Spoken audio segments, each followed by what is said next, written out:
One of the biggest obstacles that most of us face at one time or another, whether you love exercise or you haven't bonded with it yet, is time. So today I'm sharing with you time efficient ways to get an effective workout in and potentially boost your energy expenditure. Ready? Let's dive right in. This is exercise one. It's a back exercise. So although I'm in a plank, making it a much more functional exercise, it doesn't matter. The major muscle groups still here are the trapezius and your latissimus dorsi. You're working your rhomboids, major muscles, again, responsible for pulling postural muscles in the back. So we would complete a full set of these exercises. And then we're going to be looking to superset with another exercise. And in this case, we're going to use the opposing muscle group. So that would be a push. Also a little bit functional here in that I'm holding a bridge. You could also be on a bench or in a machine. But the chest muscles, the pectoralis major and minor, and my triceps are also working. But when we're thinking opposing the back, it would be chest muscles that are the target. As we go back and forth, what I would do if I'm supersetting truly would be repeat one and the other and one and the other and keep going to complete all sets. Now, new pair. This is a squat. I happen to be doing it with a kettlebell. So I'm just holding on in a goblet squat. We sometimes call that, I could put the weight at my chest. You could be doing a leg press. You could be on a hip sled at the gym.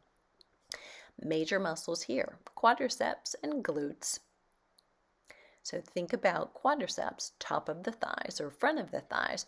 You might be able to guess the exercise that is the opposing muscle group that we're going to superset with here next.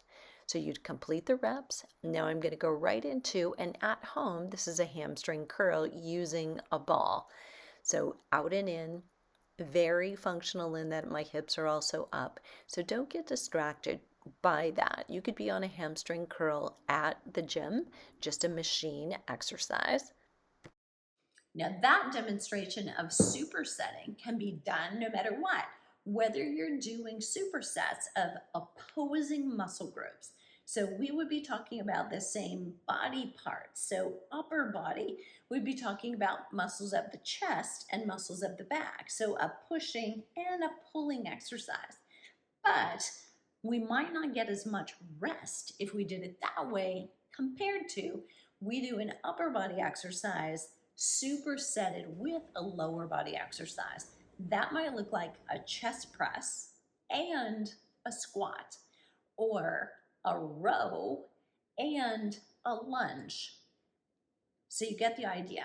But other ways to superset now can go into something that makes a workout of doing the same exercises more challenging. And that would be if you use the primary muscle group, meaning largest muscle group here would be chest press, your pectoral muscles. If you use that, and as you extend your arms in that chest press, you also flex and extend at your elbow. That means you're using your triceps. So we call that primary muscle group is the chest, secondary muscle group is the tricep. If we pair or superset a chest press with a tricep exercise, the intensity goes up significantly. Because when you think about that, you're not getting a lot of recovery during that set. Now, you don't necessarily want to do that every time because we want 1 to 2 minutes rest during some workouts can be really effective, particularly for older adults, to get the maximum of strength and conditioning from the exercise. But every once in a while during a workout, we want to throw in something that is different, an anomaly. So it's not the most usual, it's something you do occasionally, and that little stimulus kind of shakes things up, makes the muscle get a little more overload than you normally would.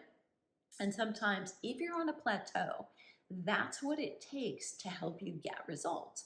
You need to throw in something new and unusual that's a stimulus that you otherwise don't normally have to get better results. So here's what that might look like. Most of the time, I might use opposing muscle groups like a chest and a back exercise. I might use a bicep and a tricep exercise. I might use a squat, which is quadricep movement, and a hamstring curl. That's opposing muscle groups.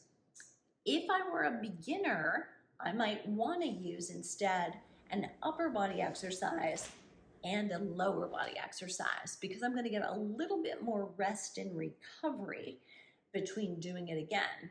You also, if you're very experienced and you're starting to lift heavier weight, might want to do that even though you're not a beginner, but you want more rest and recovery between so you can really come back for true strength. So always upper body versus lower body in a superset can be a great idea. But let's say you're on a plateau. You've been doing what you're doing for a while and you want to get a little bit more progress. What you might want to do then is say a chest press and a tricep extension and go A, B, A, B, A, B. So it's just a pattern of about 3 sets of each, but alternating which one you're doing. Chest, triceps, back and forth to the completion of all of your sets. And then you're done with those exercises and you'll move on to the next pair or the next exercise in your sequence. Make sense? Oh, and a little trivia I almost forgot to tell you.